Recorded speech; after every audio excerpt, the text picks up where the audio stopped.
Bonjour chers internautes de 3 fois www Congo Yassika. Comme vous le savez, moi, votre humble serviteur Maurice Premier, le Diego Cao de la presse congolaise, partout on parlera de la RDC, nous serons là. Et le Scandinavie est bien représenté par Maurice Premier de Congo Yassika. Ndenge na yebisino ke masolo eza kalate ezali kobanda awa nakati à Paris Fati face à la diaspora congolaise. Le président de la République démocratique du Congo a très bientôt azali koya kokutana na diaspora. Il y a partout dans le monde entier, il y a diaspora congolaise awa nakati, il y a Moka, il y a français na Paris. Awa nazali kobala mino tozali awa na Paris on a continué la bino ba information na oyo nyoso eko leka awa na kitisi na longo la lignette na ngai on a lobake la diaspora congolaise de Norvège a éprouvé. Nous avons prédit un de nous na combo ya Jean-Jacques Kikushini tozana matanga mais na ye on a représenté comme musala ebengi ngai on a kolakisa bino makambo nini ekoleka awa na kati ya mboka France nde bomoninga na ye awa. Alors bozali kolanda wana wabino Maurice Premier awa na kati ya mboka ya Paris bino moko bokomona ndenge nini diaspora ekosolola na mokonzi ya mboka na chef de l'État bokomona yango bokolanda ngo kaka awa na nzela ya Congo Yassika de votre humble serviteur Maurice Premier le Diego Cao. Président bazali kozela ye na mituna bike bandeko bauti partout, bauti na Belgique, bauti Allemagne, bauti Londres, bauti de partout. Baye kaka pona kotuna mituna na chef de l'État na metali makambo ya mboka na metali makambo ya douane na makambo etali social na makambo ya bike baza na mituna ya kotuna ndenge bomoni ngai awa molobeli na bino ya diaspora congolaise Maurice Premier na ye pona kolakisa bino masolo ndenge nini ekoleka awa na kati na mboka ya France. Bomoni wana tozali kolakisa bino masolo mike omoni bandeko bazali koleka botala na sima na ngai bomona combien bato bauti partout. Regardez la diaspora ndenge diaspora ezali kotambola ndenge bato bazali koya ebele bazali na esengo ya kosolola na mokonzi ya mboka bazali na esengo ya kokutana na ye ya komona ye mingi awa na France bazwaki chance wana te bandeko ya Belgique bazwaki chance wana. Présence na biso awa ezali mpona kocouvrir événement oyo parce que ya solo peuple congolais aza na besoin ya kimia, peuple congolais aza na besoin ya développement, peuple congolais azali na besoin ya changement réel ekosalema kaka na kimia, ekosalema na bolingo, ekosalema na bomoko, ekosalema na makanisi yango bomoni mingi baye awa. Alors nalakisa bino comment les choses sont en train de passer ici à Paris. Donc bolanda bozomona wana bandeko ndeko mokalinga loba ndeko nangai pour quelques minutes vous êtes sur 3 fois W Congo Yassika mokili mombezo landa yo à travers notre chaîne de Congo Yassika. Moi c'est Maurice Premier. Votre présence ici ezali nini? Présence na ngai awa, présence na biso ba diaspora, présence na biso za koyo kosola na papa na biso Fati Beton, misolo ya papa na mwana par rapport ya mboka na biso changement ezopesa na mboka na biso yango toyo kosola na papa toyebise pe bakosa na biso diaspora mpona biso pe mpona changement ya mboka Congo yango toyo kokutana na papa na biso. Yo za jeune so bapesi yo chance lelo osola na président mituna nini otuna ye par rapport na malala mituna na ngai eza juste changement FCC wana po ekufa changement kota na mboka bato tu base retrouver mosala epesama Kongo ekende liboso Kongo ezonga ndenge ezala à l'époque. Merci mingi toza kokontinue kaka kotuna mituna. Je ne sais pas comment je dois faire. Namoni ba maman ebele basili ba drapeau. Alors bonjour maman. Bonjour. Kombo nani? Kombo nanga Kati fille de grâce. Ah, présence na ezanini awa. Bon naye ko soutenir président la biso Fachi. Soki lelo bapesi yo chance na mituna kotuna. En tout cas, na rosenga déjà atika pour collaborer na Kabila, alongola Kabila parce que présence à Kabila ezo sala bien te et puis abongisa o ezali social. Merci aux Alaki na 3xW Congo Yassika. Merci. Alors, de Bomoni Awa, Bomoni le cogénitaire Yafati Béton, ce monsieur que vous voyez. Alors là, il est là, en train de filmer aussi, mais sans plus tarder, donc Nemituna, Ndekoboni.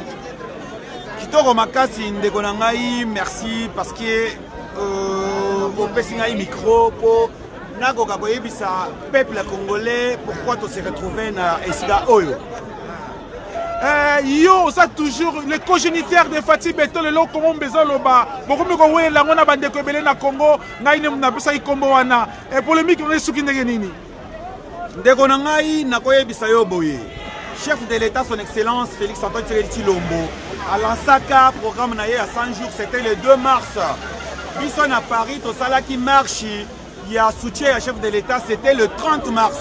C'est-à-dire entre le 2 mars et le 30 mars, tant que président à l'Ansaki 100 jours, Babandaki Nanzela Oyo, il y a université, on a rond-point yolo médical, puis on a rond-point yolo EZO. Et si on a Tomonaki, na 4 semaines, Tomonaki Babandaki Nzela wana avec béton. C'est quoi il coïncider na tout ça qui marche à Paris, il y a mobilisation et puis il y a soutien au chef de l'État. Na 4 marche wana inspiration et Lingai, na Bandigo Ganga, le chef de l'État a salé biso bandela ya béton a constitution le la Kabila te. Tolinga ki a salé biso kaka bandela ya kudo ya pa mesale biso béton ya ngamo na pese kombo ya Fachi béton na banda ko Ganga na lata ipeka ka boye, ngezali boye, na lata ka boye na 4 marche wana ya le 30 mars. Et sika wapi béton et botamaka ezali wana boye. Merci beaucoup de Kunangai. Bandeko bazolanda na monde entier. Mais le combo wana est comme un impact makasi. Tout le monde parle de Fati Béton. Banakisa na moni batou. Bazali koluka ko soit combo na yo. Est-ce que autour de bani sentiment nous en encore pour le moment parce que le combo wana batou c'est comme Fati Béton. République on baille pas de Fati Béton. Sentiment nous en encore parce que combo wana cogénitaire, je vous dis le combo béton kolonango yeyo. Je l'ai vu, regarde même derrière. Au moni photo wana celui qui a créé cette photo. Partout à table la photo wana. Ezali initiative na ye bandeko eza pe malamu so bongi bozwa idée wana lelo oyo kombo eza na succès c'est vraiment eza na bo. En tout cas nazali na sentiment de joie pona komona ke eloko nga na bimisaki na pesaki yango kaka ndenge wana na ebali te ke oya kozwa succès ndenge succès mondial boye vraiment ezali sentiment grâce ya Congo wana lokola ezo succès nazwi pe initiative na bimisi pe ONG association Oyo, les alliés habitent Nango, il y a pour soutenir plus peuple congolais, pour soutenir les plus démunis, pour soutenir les jeunes Oyo, Batikala jamais pour que la classe te pone manque de moyens. Il y a une initiative, il y a l'association Nabiso et puis Yangoana. Projet Nabiso, les alliés pour accompagner les jeunes dans la formation professionnelle pour avoir formation pour la former pour accéder à un métier. Yangoana, Tozali, là, dans les Sabino, tu vas soutenir 10 jeunes.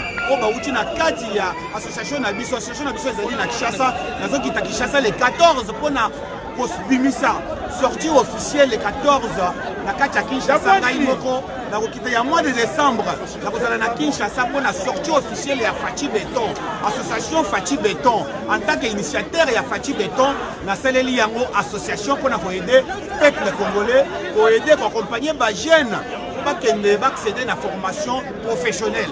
Voilà le but de l'association Yango en tant qu'initiateur de Fati Béton et cartonner les lois du monde entier. Voilà, nos amis balé misa tuté. Yango wana expliquer peuple congolais batu nyonso balingi bajembela na sima. Ezali motema mabe, ezali motema likunya balingi bazwa nyonso koma ya bango.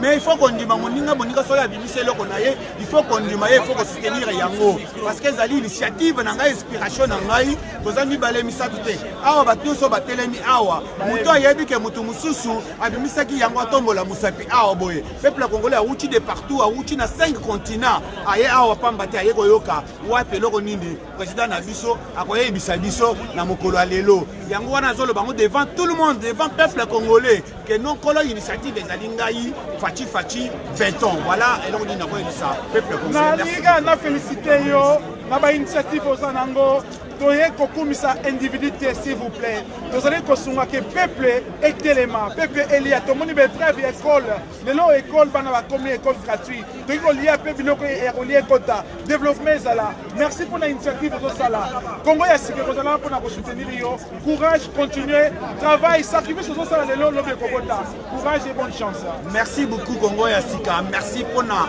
kopesa Léonard Kasanda wetu initiateur de Fachi Béton micro lelo vraiment ozamba kumisama parce que nakomi muto mutu ya lelo mutu akomi kopesa ngai micro vraiment oyo ngai nayebaki te oyo ngai azalaki mutu pamba nzambe atomboli ngai lelo vraiment ezali yango wana nalobi nakotikala boye te ifo nasalela mboka na nga nabimisi association mpona koede bajeune oyo batikala kokota classe te oyo batikala kozwa diplôme te mpona kosoutenir bango baccéder na formation professionnelle voilà but na ngai yango wana le 14 na kozala na bino na Kinshasa mpona koede mpe bandeko oyo kokende na ba homme de veillard kokende na ba orphelinat koede bandeko wana na kofete kuna na kotika famille na ngai awa na koya kofete na bino na mbongo na ngai ya poche na ngai contact na ngai ezali 07 64 62 69 11 voilà numéro na ngai je répète encore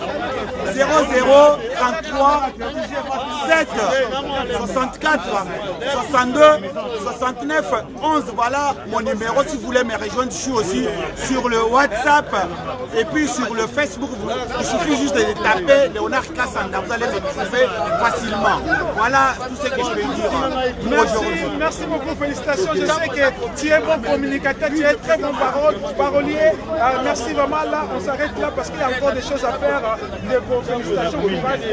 Merci beaucoup Congo Yassika.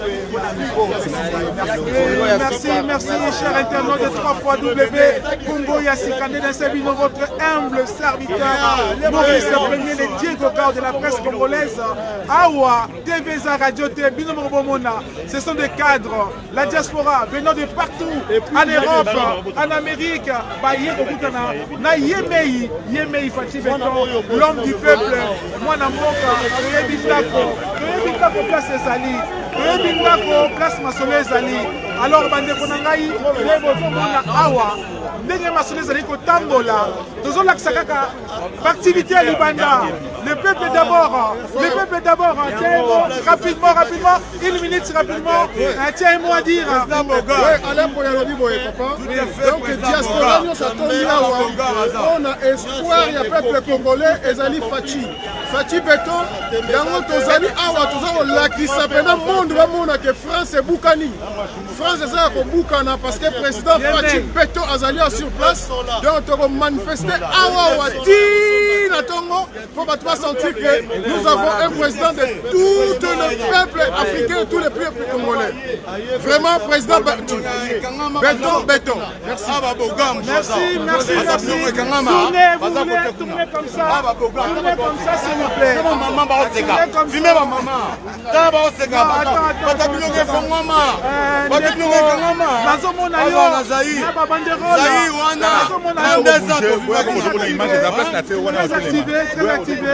Ici c'est Béton dit. Et ta présence ici. Maman ici c'est. Oui, Béton. Maman ici c'est. Ici c'est. Toujours. On a Congo. On a journaliste. On ministère. Azala président des promesses. Azala président des promesses. Comme on a déjà l'homme automatique des promesses. Parfois, les cas où on promesse, mais si c'est ça qui est ma promesse, on a réalisé. Ce qu'on a réalisé, on dirait azolona likolo ya zelo bamisu bazobenga beton tozoloba beton mais soki ozolona likolo ya zelo mire wana kotelema te toza na besoin asoccupe tous les institutions na maboko na ye tozokamwa eza na bato misu oyo ya ndome jusqu'à présent baosala te donc c'est comme s'il y a un main noire moko eza kosala ke ekomande si vraiment tolingi biso bakongolais bapesi occasion na kati otuna mituna noza nango lelo soki bapesi nga occasion ya kotuna mituna na kati na otuna fati de question première question na otuna ye est ce que azosala mpona intérêt ya bakongolais to mpona intérêt na ye na ya famille na ye deuxièmement eza est ce que alingi congo to aza nano na mposa s'enrichir ye mo elo na otuni kaka yango. Merci beaucoup. namoni ke balandaka biso mingi mituna na ekomi mais bonne chance eloko asukana nini na bakisi ezali na kosenga na fati koko na biso kiungu banda tya poudre na motu ya victoire ti lelo asalaka te donc fati anoma ye mais ametraka akota nano an exercice te yo président anome mutu mais mutu moko alobi akosala te to na posa les jours kiungu akovanda na bureau les jours nga militaire idps na kozwa pouvoir na biso na force. Merci beaucoup ozalaki na micro ya Maurice Premier na Congo ya Sika. 30 secondes, votre nom et pourquoi vous êtes ici? Comme on a Venangoi, donc naye awa pour soutenir le 5e président pour atteindre ici le Boko Misaki 5 et Tony na Congo le 5e président. Nayo ki ndenge muninga na biso otoloba azape na semo ya ma président et c'est pour na biso nyonso. Mais ngala osenga kaka na bana Congo partout esika bazali bazala la confiance ya Fachi Beton parce que les gens ils sont en train de s'imaginer des choses. On a vécu au Congo, on a passé des moments là-bas dans beaucoup de provinces au Zala. Toyebi pas si na souffrance au Mona pendant 32 ans Mobutu plus 4 ans Kabila le père plus 18 ans Kanambe. Bato bazolinga pas si oyo to libulu oyo Mobutu timoli na 32 ans, Kabila na papa le batimoli na 22 ans, Fachi ayo kuna ona mukolo moko ça veut dire batimoli on a tracteur, hier ayo kuna ona pau. Et vous allez nengo la tête, vous allez sengo déjà au monde que ça fait 9 mois que notre président est là. Président za ko sala banzele tongami école les arts gratuits, puis so pas biso bazana Afrique ba otanga lelo gratuitement à cause de Fachi, banzele tongami donc makamuto que le PPLM. Merci. Ba onyo bazana makamagoloba, bazala calme Fachi en komisa la bango ba posa la. Merci beaucoup. Ozaki sur 3 fois Congo ya Sika. Là je salue en direct Mireille Mweso Motema, il y a président national, il y a Nakombo ya Jean-Calvin Mweso. Courage, félicitations, messieurs, président national Anadek Jean-Calvin Mweso qui me suit en direct à Paris. Maman Mireille, je te salue. Vous êtes en train de faire un très grand travail. Awa, nous faisons notre travail de journaliste de Bomoni Awa, Batoumé Bazali, de Bomoni Awa, Batoubaye, Ebele, Bonakoyoka, Mokonzi, Yaboka, Souci Ezali, Kimia Ezala, Boyokani Ezala, Kofinga Nakte, Koswana Te, Nalisanga de Tokotonga Congo, Nalisanga de Tokosunga Congo, Yamwana, Bomoni, je suis en train de tourner pour vous image Oyo pour permettre la biso, Komona, Batone Bazali, Komona, Nene Batoubaye, Ebele.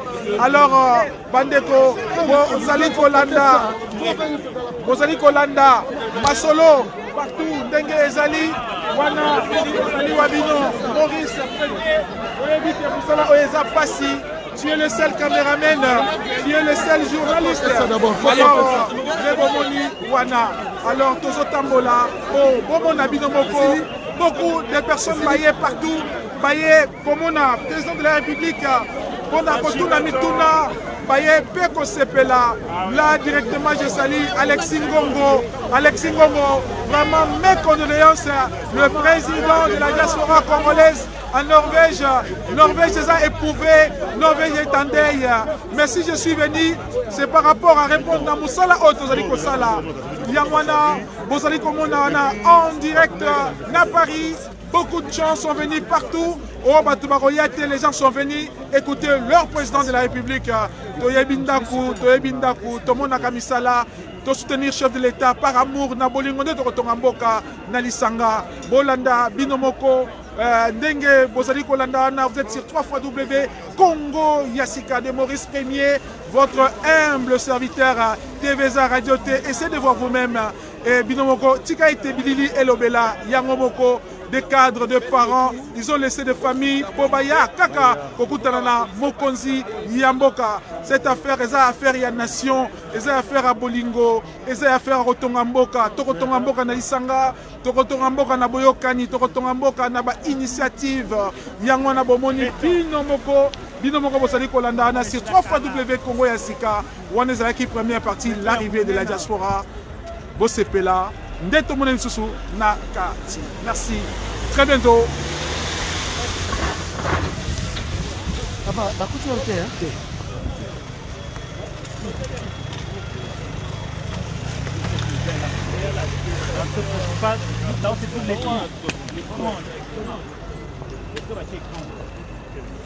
De 3x Congo Yassika, comme je vous ai annoncé dans notre titre, nous avons une réaction, il y a partout.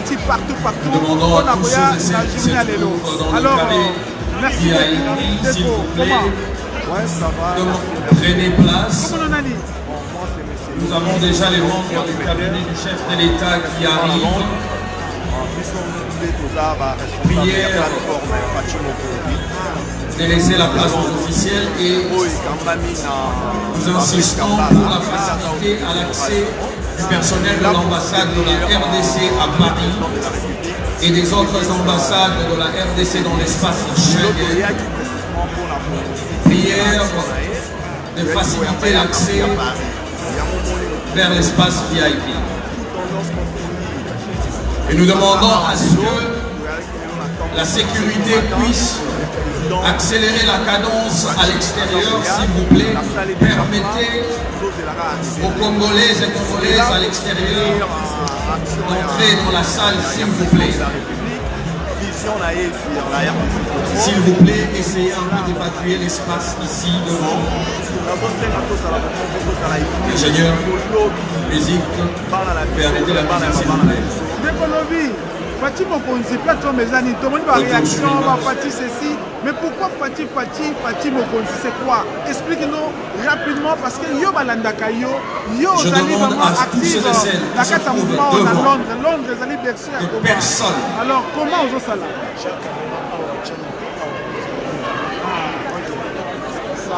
S'il vous plaît, prenez place. Fais comme ça. Ah, merci vraiment. Accélérez-nous la cadence à l'extérieur. Le professionnel, comme Dieu, les équipes fortes, il y a Congo, il y a Sika. Nous avons les membres du cabinet qui arrivent déjà à Bordeaux. Je demanderai au protocole de faciliter la prise de place aux membres du cabinet, au ministre de la République, aux collaborateurs du chef de l'État, aux diplomates. Je demanderai qu'on ouvre un couloir assez rapide pour l'accès au personnel de l'ambassade. S'il vous plaît. La ministre pour nous là pour la servir pour la alors il y a un monde nous allons gagner pour les plateforme mais pour le croissant la prière et chapeau la terre pour nous la porte ouverte Boya la plateforme pour les Patrice Kambala.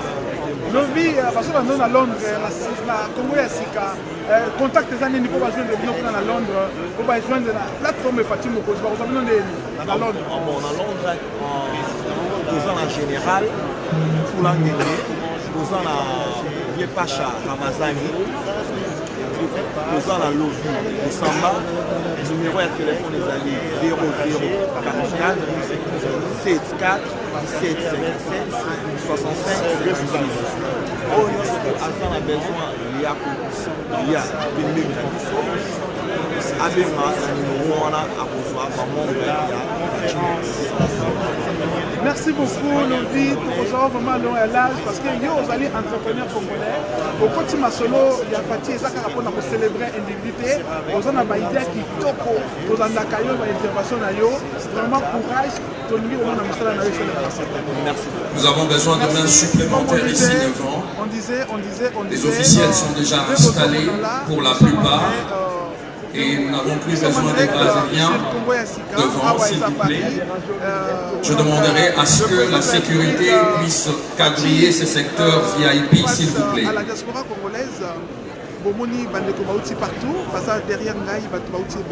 je ne vois aucun mouvement de la sécurité. Je ne vois aucun mouvement de la sécurité, s'il vous plaît, déployez-vous. Ce secteur doit être sécurisé. Alors, un collègue, s'il vous plaît. Ceux qui sont dans le carré VIP, prenez place. Bonjour. Ouais. Dani, la dynamique de la presse, comme du patron, tout le monde a caillé au Congo, comment tu soutiens le chef de l'État, sentiment de nous en avons les lois et dans le Canayo, où est la place au Vandaka, les alliés Paris, place au Vandaka, et c'est où nous en avons. Ingénieur image.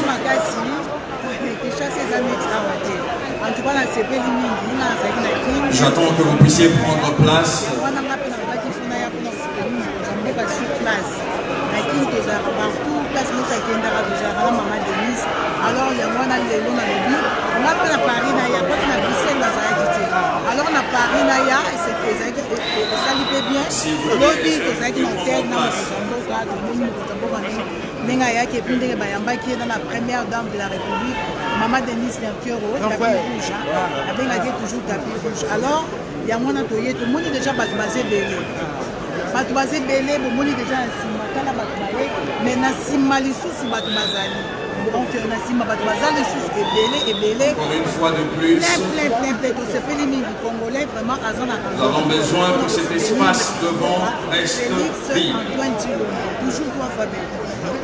Daniel Tombolana, chef de l'État, dans mon rapport partout aux Alaka, réaction un peuple, sentiment un peuple vis-à-vis du chef de l'État, les Alakanais, sentiment un peuple vis-à-vis du chef de l'État, les Alakanais, bon, sentiment, il y a peuple congolais, on a Kinshasa, vraiment, tout le monde est d'accord. On a Kinshasa, les gens de la République, 95% il y a des Congolais qui sont les Arabes sont peut-être les combattants au Batikala pour n'importe quoi, mais la Kinshasa, partout président les Kaka, Batmalandakayo, on a Kimia et Zanakazamuka parce que Mokonzi, Azali, Mokonzi, Aza proche à ma peuple, Mokonzi, a dit ma peuple d'ailleurs, en tout cas, Batumi, on a dit, Balindier, Batumi, Balindier, en tout cas, président de la République. Félicitations Dani, continuez. Aux gens va projet Bélo dans le Congo. Bélo après réaction non sur le chef de l'État, dès que vous avez là, dans ma solo nayo, dans Kachamboka, auprès des chefs de l'État. Continuez comme ça, femme bantante, femme dynamique, Fatih, Oyo, toujours maman Dani, la tsunami, assistant le chef de l'État, avant comme chef de l'État, et les lots toujours, on a toujours permis d'aller, on va apporter toujours ce qu'on va poser à Malamou, on est fiers de vous. Merci beaucoup. Merci beaucoup. Coordonner les places. Je répète encore, le carré VIP. Les places sont réservées pour le conseiller de chef de l'État, les officiels, collaborateurs, les diplomates, et le porte-parole, il y a plateforme service de protocole, s'il vous plaît. Dans le salut l'autorité morale, il y a Fatih Mokonzi, celui qu'on appelle Fabrice, les amis de Fabrice partout, sont réservés pour les officiels. Vraiment, on a vu l'homme qui a toujours lutté pour Fatih.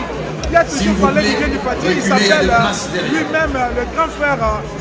5 minutes au Salama Solo, 5 minutes en Amérique, 5 minutes en Scandinavie, 5 minutes en Kid. Le propriétaire de 5 minutes, Yeyo, Aouta Kalabana Masolo. Je vais bientôt demander la fermeture à l'accès au carré VIP. mon macaron. ML m'a dit que c'est toi qui as fait, que je peux savoir ces macarons. Merci, m'a profité, m'a vu macaron dans la presse. Nous sommes venus sur la musique depuis la Norvège, Awa. Merci d'abord. En direct, on a la c'est ça. C'est ça, on va dire. Sentiment ni ozana moi ezambo kana yo eza ezaki Belgique te po ezaki na Belgique pas les zambo kana ma solo za ndenge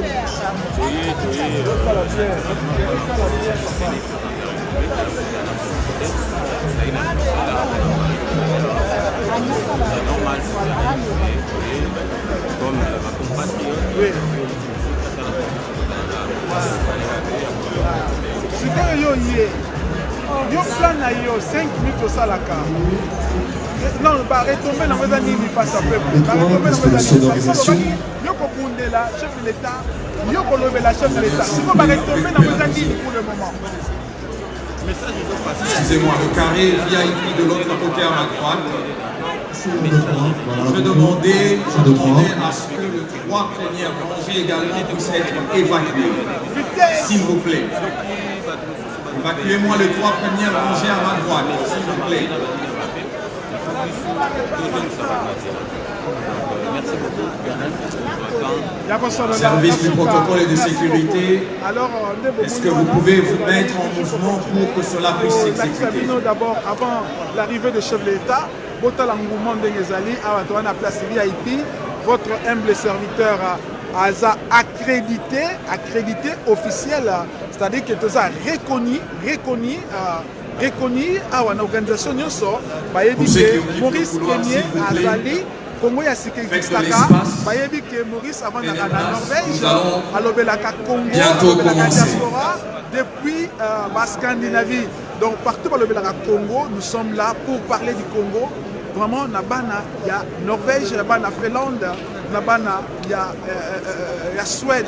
Là je profite à saluer vraiment celui qu'on appelle de Mutun Tempo, on appelle ce Bambote, on appelle ce Bambote par Gabi Kilimakaso, on appelle ce Bambote par coordinateur, celui qu'on appelle Joseph Tamboué, coordinateur, il y a Konosek, la chambre du commerce, on appelle ce Bambote par Molonga Dinangai, Anakibamba, on appelle ce Bambote, et puis il y a la communauté congolaise, Papa Tito, on appelle si vraiment par mes condoléances à toute la diaspora, il y a Scandinavie, tu perds vraiment un avis très important, la Congo, il y a Jean-Jacques.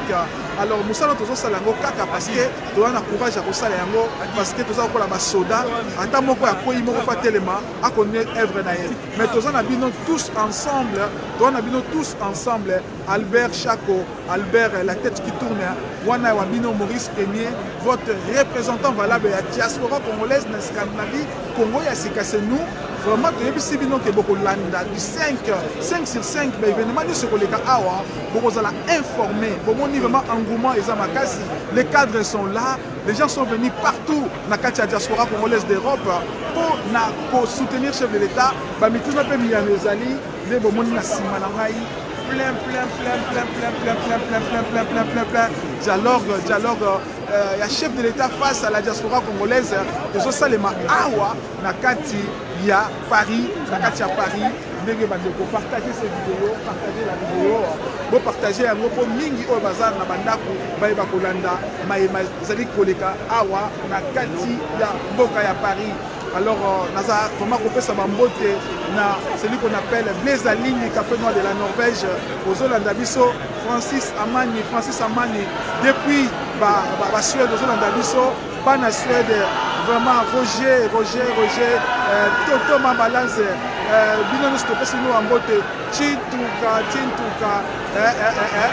la ciel, Rozo Pesano Ambote, Sheila Mohamed, Aïe Sheila Mohamed.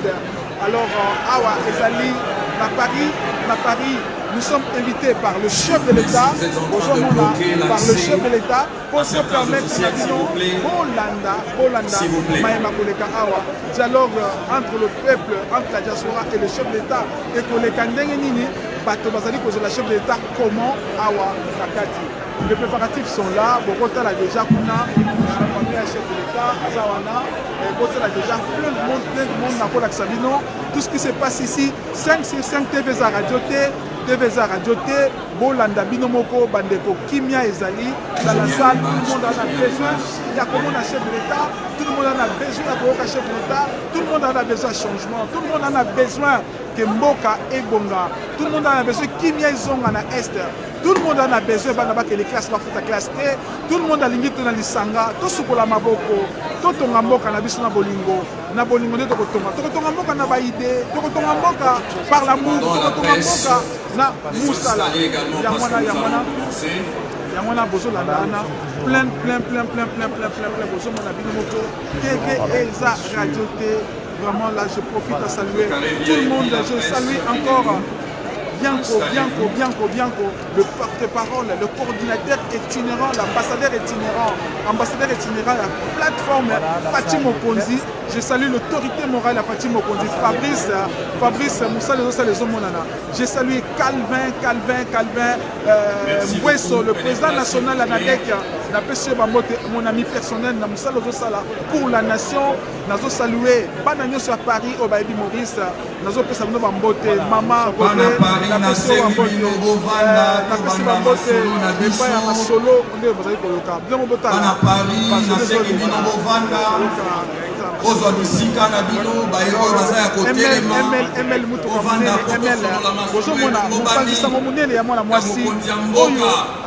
toujours ma solo.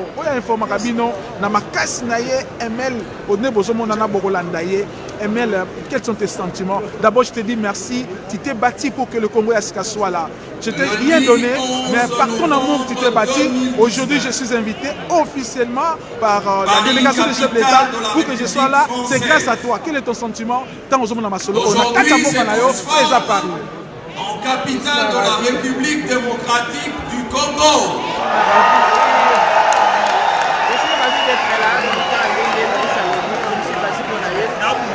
À cause d'une personne et pour une personne qui s'appelle Félix Antoine Tshisekedi Tshilombo.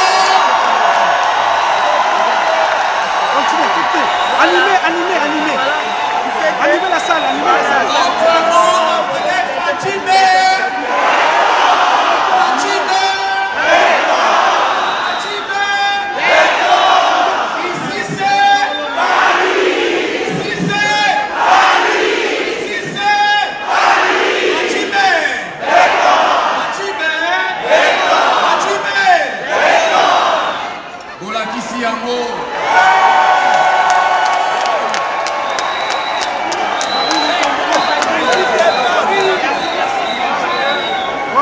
merci. On est avec ML Moutouka Mounene, ML, toujours Azali, une femme combattante, toujours à Bundaka, Azali toujours là, on a qu'à défendre couleur et presse.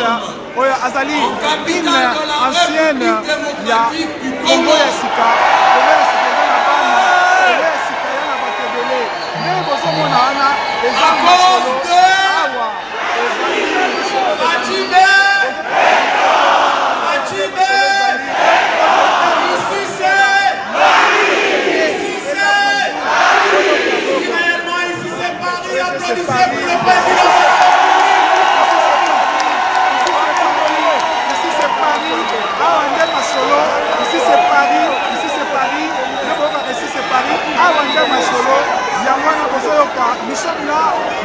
nous sommes là, on a qu'à reporter, on a qu'à tirer la information, comme on l'a dit partout,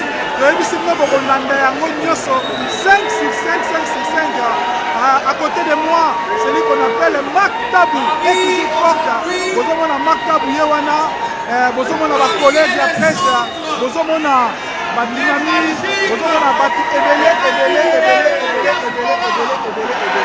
alors, en face de moi, Rosaline, celui qu'on appelle un artiste, un homme de Dieu, qui va soutenir. Les artistes sont là, président de la République,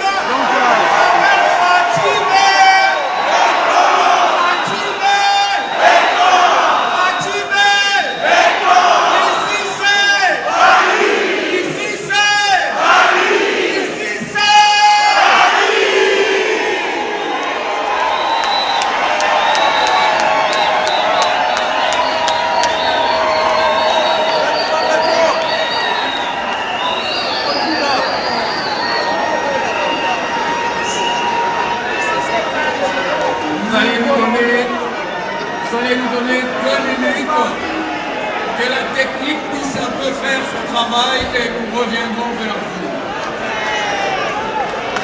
Merci. Ici c'est Paris. Ici c'est Paris, c'est vrai. Ici c'est Paris. Nous momoni awa ezaba na Paris. Awa va se défendre. Bendele ya école na bango. Walobi ici c'est Paris. Biso to Scandinavie. Rien que aussi pour défendre bana Scandinavie parce que la diaspora congolaise face à la présidente de la République. La Scandinavie a bien représenté Roger, le président de la diaspora congolaise, Nakata Suède, Azali Awa, Bana Suède, Boza bien représenté, mais Boza Boza bien représenté, tout le monde va à Suède, tout le monde va à Danemark, Danemark bien représenté. Alors, Bino Moroba na Oslo, na Lobini numéro Zomona, les défenseurs na Bino Yeyo, toujours de la Bino pour comprendre l'élément, Lady Masolongo et Zalaka. Voilà, alors merci beaucoup. Ici c'est Paris, Scandinavie et Zali. C'est la présidente Kota, Mitouna Eze Ebele, Batini Koyoka président, Batini Koyoka, la question sur la paix, la question sur le développement, la question sur l'éducation, la question Ebele pour la Congo.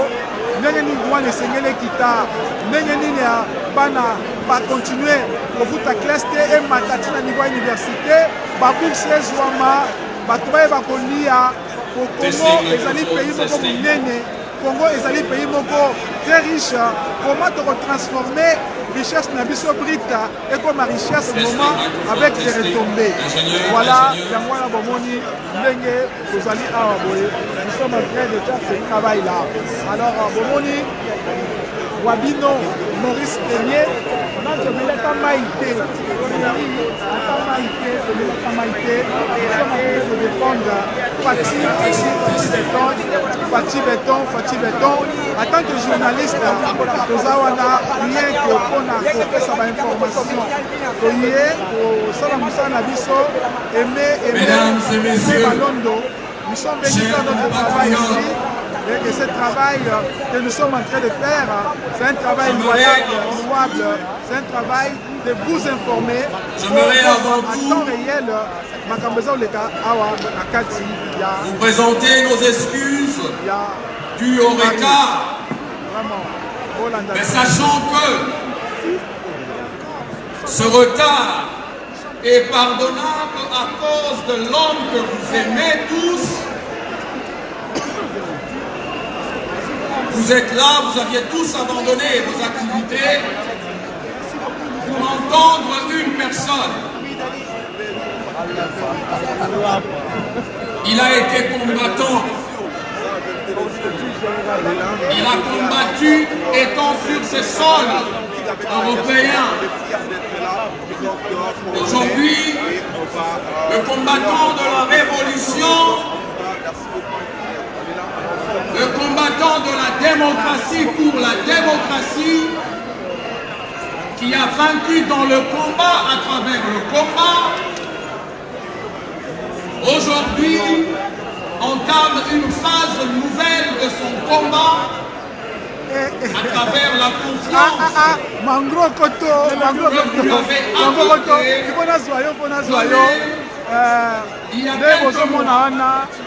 Un entrepreneur culturel, un entrepreneur businessman qui s'appelle Félix Antoine Tshisekedi Tshilombo, président de la République. Vraiment, je vous passe le micro, présentez-vous. Sentiment des années aujourd'hui s'adressera à vous, la diaspora congolaise, venue de partout et en particulier celle de Paris. Parce qu'aujourd'hui, Paris va démontrer à la face du monde que le président en République démocratique du Congo s'appelle Félix Antoine Tshisekedi. Son Excellence Christophe Nanga, il est sans doute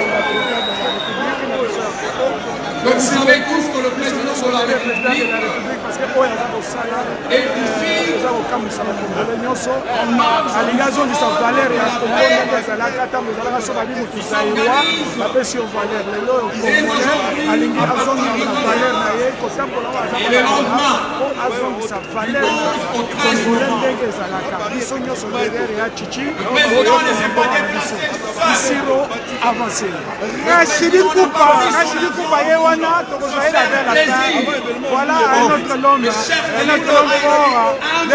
fort lelo malili boya nini lelo malili ya nini naza malili te ebika biso naza chef donc président ya ligue des jeunes UDPS Luxembourg donc ezosala que de façon à ce que batutu bazala à l'aise donc toza malili te esalinga plaisir grand journaliste lelo aye soki bango keye Bruxelles ils ont dit qu'ils ont critiqué Bruxelles mais ici nous sommes à Paris et omoni ke mokili nayekoyamba président na biso tosangana esika moko na mboka moko biso to bano violent on a 37 ans de lutte pour que Congo wana ait indépendance pour que Congo wana état de droit est effectif donc arrêtons de nous battre entre nous le président est pacifiste à présent donc aujourd'hui parti béton délégation à UDPS Luxembourg UDPS Benelux UDPS Hollande MTC donc ici c'est Paris et c'est Magitoko, on est ensemble, bien journalistes.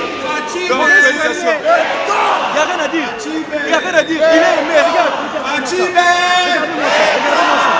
est aimé. Comment tu peux combattre un président comme ça? Impossible. Impossible. Donc, on est ensemble. Oui, tu peux passer les commentaires là. Ok, merci. Journaliste donc, après ce micro, on a Alain Poy. Alain Poy, il est combattant. Oyo ya bandi combat depuis du ya mama na ye donc toye awawa tozali bana ya UDPS toye pour soutenir président na biso son excellence Félix Tshisekedi Tshilombo l'espoir de tout un peuple bino moko botala bandeli Paris eza kobukana nayokaki nalandaki quelques personnes mais eza kobukana ozomona baimage mwasi ya botaka te yango nyonso bambuna ya fati oyeka te yango oyebisi bino boye biso nyonso nsima président po akobisa baprojet na ya société nzambe apambola président na biso apambola tout le peuple congolais merci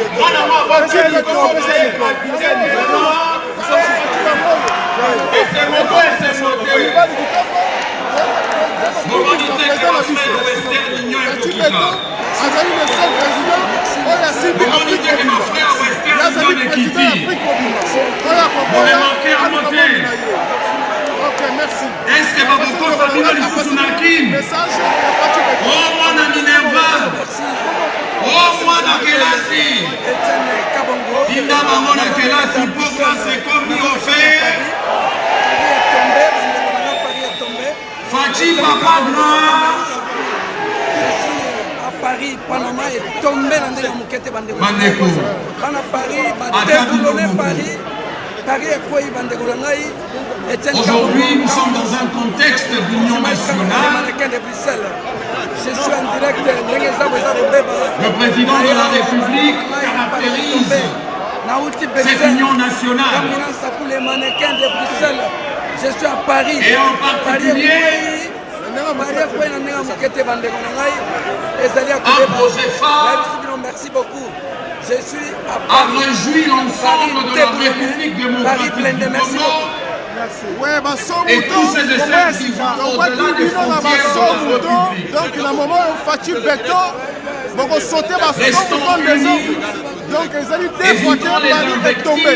Merci beaucoup. La réussite du président Tshisekedi sera la réussite de tous les Congolais. Je suis avocat international de la RDC. Je suis congolais dans le Bagalingala. Je dis bien que la réussite du président Tshisekedi de recevoir aujourd'hui pour la première fois son excellence sera la réussite de tous les Congolais, toutes tendances confondues. La diaspora congolaise. C'est pour la première fois que nous allons assister à la visite créée par les politique. Et cela ne s'arrête pas. Nous avons besoin qu'ils prennent des décisions. Doit quand même encourager la diaspora congolaise qui continue normalement l'économie du pays. C'est notre président. Il a besoin de nous et nous allons travailler pour lui. Vraiment aujourd'hui, nous sommes très contents.